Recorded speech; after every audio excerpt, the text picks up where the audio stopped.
இந்த வருஷத்தோட 30 நோம்பு வந்து பூர்த்தி பண்ணுறோம். எல்லாரும் துவா செய்யுங்க. இன்ஷா அல்லாஹ் கஞ்சி ஊற்றினவங்க, சகர் சாப்பாடுக்கு நாசா கொடுத்தவங்க, கஞ்சி கொடுத்தவங்க எல்லாருக்கும் துவா செய்யுங்க. இன்ஷா அல்லாஹ். அஸ்ஸலாமு அலைக்கும். வலைக்கும் ஸலாம்.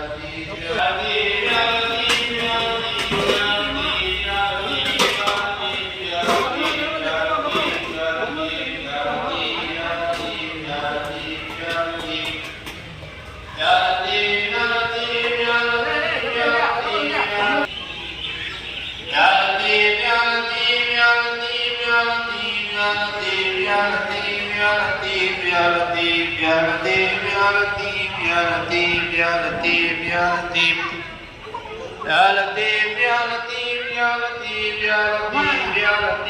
Latif